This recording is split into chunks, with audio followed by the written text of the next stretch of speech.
Everybody, welcome back to Conquest of Ea. And for this video, we're going to go over a game I played at the last tournament that I ran at Titan Games and Hobbies. And this will be my Old Dominion against a Nord player. And they actually brought a pretty interesting Nord list. We actually have a bunch of Nord players in our meta for some reason. We had like 4 out of 6 one time when we were playing in a tournament. I think there were 3 at this one.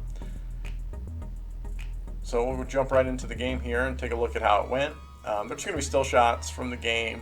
I didn't want to record anything while I was actually trying to play and run a tournament, but eventually we're going to get some video battle reports on the channel.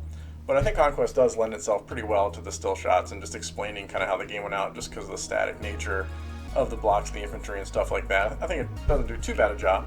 But let me know what you think in the comments. What kind of battle reports that you prefer? I've seen both out there.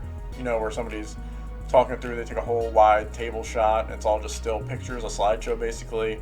And then the video ones, there's not too many out there, unfortunately, but that definitely also works. I think the downside of the video battle reports for Conquest is the beginning of the game is the deployment, and that can kind of get a little tedious if you're watching. I don't really care if your unit of carries comes on the board by themselves turn 1, because a lot of times that happens in my games. So that fixed picture approach might be a little better way to capture games of Conquest. But I'm really interested to know what you guys think, so let me know in the comments, and we'll get into the game here, OD versus Nords.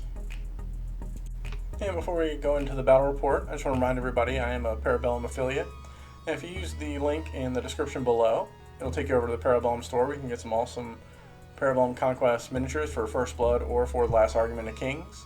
And if you use the code Conquest of Ea at checkout, you'll get 10% off your order. And it's a great way to support the channel. I really appreciate it. And all your purchases made through that, I get a small kickback. So it really helps out the channel. But if you can't or don't want to buy any models right now, definitely understand. Feel free to throw a like or subscribe to the video. That helps out too. Alright, so this round was the second round of the day. And we were playing Maelstrom. So it's just the 3 objectives right in the middle of the table. And that's the only thing that scores you points. Unit kills don't matter, killing characters doesn't matter, and it's just one of the objectives. The center is worth more at a certain point, and then the ends are worth more at another point in the game. I really like this mission. It's one of the more clean ones from the competitive scenario pack, and just focusing down on just the 3 objectives makes it so there's going to be, in a 2,000 point game, there's going to be 3 little fights happening on those 3 objectives usually. Sometimes a valid strategy could be to ignore one of the objectives, but because of the way they set it up to where those end objectives score more points at a certain point in the game, that's kind of a risky maneuver, because if your opponent is winning a fight on 2 out of the 3 at any point, they might just outpace you in points, and there's no way for you to catch up by killing their units. So as you can see here, my opponent's list, this is just from memory, so I'm sure not going to get 100% right, but I'll get the gist of it. He had a big block of trolls with a blooded. I love this unit. It's awesome. They regenerate. They're super annoying. Not a lot of people play these big blocks of trolls, but I think they're super cool. Are they the Nord's best unit? Probably not, but I do think there's a place for them in Nord lists, and the big block with the blooded is really cool. He had a smaller unit of Valkyries with a Vulva. You can see next to it there a little bit. Then he had a unit of Bow Chosen with a Cunning Year in it, with just the grossest shooting ever. Those ones making the defense roll 0. And I think there was exploding hits on them or something. I just know they were shooting stuff and murdering stuff big time. And then he had a Mountain and a Frost Giant and some Fenrir Beast Pack. And I believe that was it that I can remember, but if I see some more of the pictures, you'll know that other units were on his list, right? And as far as my list, like I said, I was playing Old Dominion, and I had an Archimandrite Warband with just Arcane 1, Arcane 2 upgrades, base Legionary unit of just 3 stands for the Archimandrite to live in, a unit of Min Bone Golems, Carries, and Moroi. So that Archimandrite's warband's completely full. And then my Warlord is actually a Zilliarch. I love the Zilliarch Warlord for Old Dominion, just with being able to attack twice, once per game with the stuff in his warband. Has won me games. It's won me probably the most of my games. He comes in with the Simeon of the Legion, which gives the unit of 6 stands of Praetorians he's in the untouchable keyword, which gives them reroll 6s on their defense rolls. He has Gladiator, and then the Regalia 1, so he can take the banner, and Combat 1, Combat 2. He comes in 170 points. He's not the most killy Zilliarch you can make. He's not the most defensible either. He's kind of comfortably in the middle of both. Pretty expensive, but I find he has just enough like dueling capability with that Gladiator and the Combat 1, Combat 2, where my opponents don't really want to duel him because I don't take Resolve, and they might not kill him, and he's going to do some damage back. And then he just adds the defensive buff to those Praetorians that are also already so defensive. I really have just settled into a sweet spot here. This is the Zilliarch I've been taking. 6 Praetorian Guard obviously is where he is, and then a unit of 3 Varangian Guard with just a standard bearer. And my last warband is a Mounted Strategos with Skofung to give Linebreaker to the unit of Cataphractoi that he's in. And then those Cataphractoi also took their officer so they could impact twice, and they can make 2 charge actions if it works out, if you live the dream with them. And then since the Cataphractoi are restricted, there's just another base unit of Legionnaires in there. Nothing special. Unfortunately, Legionnaires just aren't great in Old Dominion right now, but they are the cheapest thing you can take until those cultists come out. So after the first couple turns of positioning, you can see this is just the dead center of the table here. I put my carries out in the woods there to give them a little protection, and then right behind him is the Archimandrite with Legionnaires, so he can heal units up the Dark Power Pool, and then just be an annoying spellcaster back there and be protected with the carries in front of him. And then right in front of the objective, I place my Praetorian Guard with Zilliarch. This is where I find them existing in a lot of my games, just right in wherever the biggest objective is, where the biggest fight's going to be. This is my really, really solid Anvil unit that when they do fight twice once a game, they can actually put out some respectable damage. And across the table here, you can see that he has his Valkyries with the Volva. Probably not a great matchup for the Praetorians. If the Praetorians get into them, they're going to kill them. Maybe not right away because they're pretty defensive, but it's not a fight that those Valkyries are going to win. But on the other hand, right next to them are that giant block of trolls with the Blooded, and the carries are not going to win that fight. So he probably feels pretty confident about killing the carries, and I feel pretty confident about killing these Valkyries. So we'll see how it works out.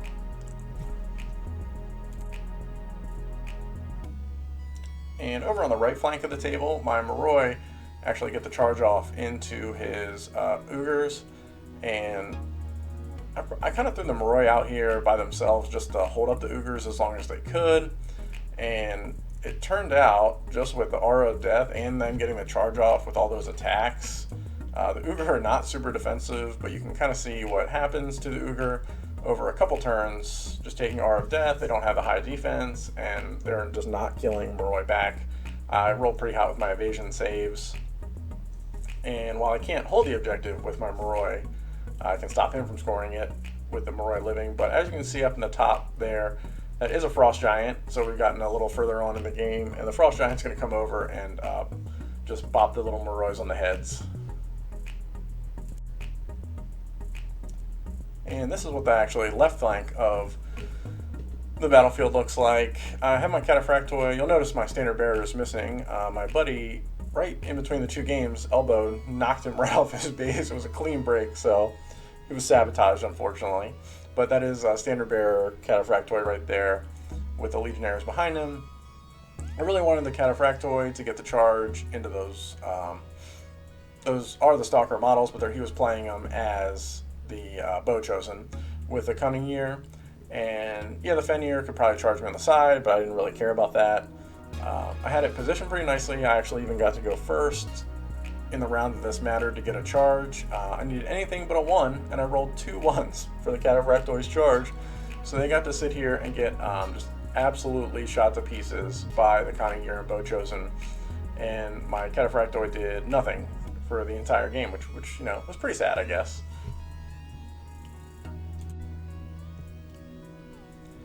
Now you can see how the center of the board is developing while those Cataphractoi are getting just completely blasted.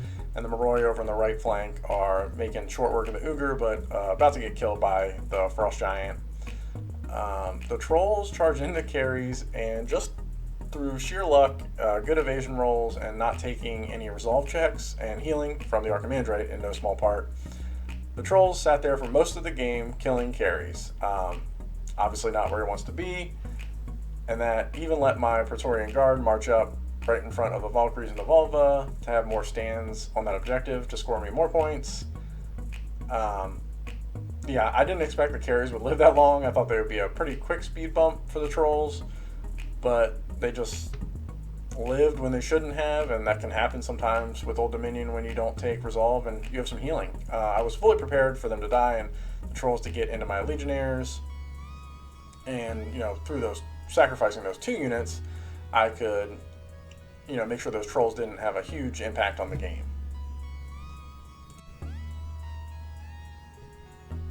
So now the Praetorian Guard and the Valkyries are engaged over there in the center. You can kind of see it a little bit. Their Praetorian Guard are just making complete mincemeat of the Valkyries, and the Valkyries used their Bless to reroll hits and just didn't do a lot of wounds back to the Praetorians. They have just such high defense and rerolling 6s on their defenses and not taking a Resolve again. That unit's not going anywhere. You can see here on the left flank though, the Cataphractoi are gone. They were killed by shooting. The Fenrir came in and charged those Legionnaires there, and then the Bone Golems got to come over and take a couple turns to kill the Fenrir, and the Beast Pack actually even managed to kill 1 Bone Golem before it went down. So I was not feeling great about this flank at all, and a Frost Giant on the right flank is about to take out the Moroi. So I was kind of not feeling super confident about this game because my opponent had a lot of board control over here and on the other flank, and really the only board control I had where I felt confident was in the center. The Mountain Giant, he unfortunately is going to come and punch up some Bone Golems, so you can see why maybe I'm a little nervous for over here. In the center of the battlefield, the Trolls finally kill the carries, and then the Praetorians, either right after this turn or pretty shortly after, kill all of the Valkyries and the Volva. So now we've kind of passed each other with our big bricks of units, and the Trolls kind of have a decision to make if they want to engage the Praetorians right in front of them, or if they want to try to turn and take a charge from the Praetorians or charge the Praetorians, who are definitely way more deadly. There is a Frost Giant over there to the right, but now my Varangian Guard are coming on over there. So the Frost Giant can't just come straight forward and start helping out the Trolls, because it really does need to take into account the Varangian Guard. If it gets charged by them and they get the attack first, they can do a massive amount of damage. So as you can see here, he did decide to turn the Trolls to face my Praetorian Guard. I decided to turn my Praetorian Guard to face his Trolls, and it's going to be a face-off of our 2 big, our biggest, bricks of regiments on the table. The Archimandrite and the Legionnaires shuffled to the left to kind of get in the better healing range of the Praetorian Guard, as well as just get away from the Frost Giant that's over just out of screen where the Varangian Guard moved up that you can see.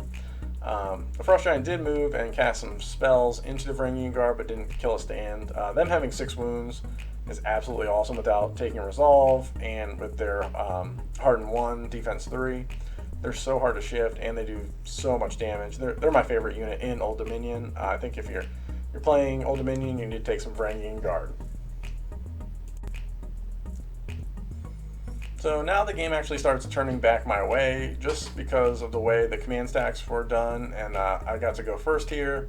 My Praetorians got to charge the Trolls. The Varangian Guard actually got to charge, I believe it was a March charge, then Clash, because of the turn that I wanted to get the free Clash action. Just messed up. No more Frost Giant, and then I'm not killing a ton of Trolls because they regenerate, but it doesn't really matter. The Trolls aren't going to kill a ton of Praetorian Guard, and I can heal with the Archimandrite right there. So now these Trolls are in a very rough position with the Varangian Guard about to turn around and charge into their rear in the next turn. And the left side of the battlefield, before we go over what you see here, all these 1s and 2s, which is great news in Conquest, as I'm sure you all know. The left side of the battlefield, his bow chosen with the Cunning Year, just clearing out the Legionnaires. The Mountain Yatnir actually got killed by the Bone Golems, which was again just more luck from the Aura of Death and from them being so defensive. But the Bone Golems died from the bow chosen as well. But they're not part of this battle anymore because it's happening so far away from them with their kind of shortened range. They have to sit back on that objective to make sure my opponent keeps pace in the score. We're tied dead even throughout this whole game because of the trading that we've done on these objectives, which is why I like the Maelstrom mission so much. And this is actually the last turn. I moved the Varangian Guard and charged in the turn prior, and then I actually killed, and when you saw the trolls before, you noticed there was one stand hanging back off of them. Obviously the Varangian Guard killed that stand, but then that pushed them forward out of the objective range into the back into melee with the trolls. So I didn't score this objective, and the game ended on a 14-14 tie, which was super, super sad. I knew I was going to kill that stand. There was no reason to charge in the Varangian Guard. So let that be a lesson, I guess, to people out there. You don't always need to just murder stuff. Like, those trolls could have sat there one more round and it wouldn't have done anything. They couldn't have killed my Praetorian Guard. They weren't scoring. I just got a little bloodthirsty, I guess, and it cost me the win and resulted in a tie. This game was super, super fun. I had some wild dice rolls in here. I mean, I was rolling well over 50% for my saves. This is an example of an attack roll from the Varangian Guard. They didn't even need their Inspired at this point. They just got all those 1s and 2s. It was a really, really fun game, and the Nords list I think is actually really, really cool. I know a lot of people are down on Nords right now, but yeah, all of his stuff kind of died as the game went on, but it did a lot of damage before it went out, and I think it has the potential to score. If the mission revolved more around, I got points for killing regiments, which is, that is a reality of the mission pack right now, unfortunately. Nords do suffer a little bit in those missions, especially compared to playing Old Dominion, where my stuff is just not dying as fast as his stuff. So thanks for watching, everybody. That's just a quick overview of my second round at our last tournament that we ran at Titan Games and Hobbies. My last game, I actually played another Old Dominion player, so I'll do a video for that as well. Put that up on the channel pretty soon. This Saturday coming up, I'm actually going to Your Hobby Place in Martinsburg, West Virginia. They're running a Conquest event there, 2,000 points, 3 rounds, and I'm not running the event. I actually just get to go play, so I'm pumped about that. I'm really excited to drive over there and bring my Old Dominion. I changed my list a little bit. I got rid of the cavalry, not because the cavalry's bad, but because I'm terrible at playing cavalry. I just park them in front of forest. I roll ones for my charges. I just don't play them correctly to get the value out of them. So I took the Strategos out. I threw in Hierodeacon with some Caryatids for the range firepower. I feel like it's going to be real hard to mess up using that unit. They're 20-inch ranges. Armor pierce 2 shots. I think I'll get some value out of those. So thanks for watching, everybody. If you enjoyed the battle report, definitely let me know in the comments, and subscribe to the channel to check out more Conquest stuff coming every roughly week. And good luck in your Conquest games out there.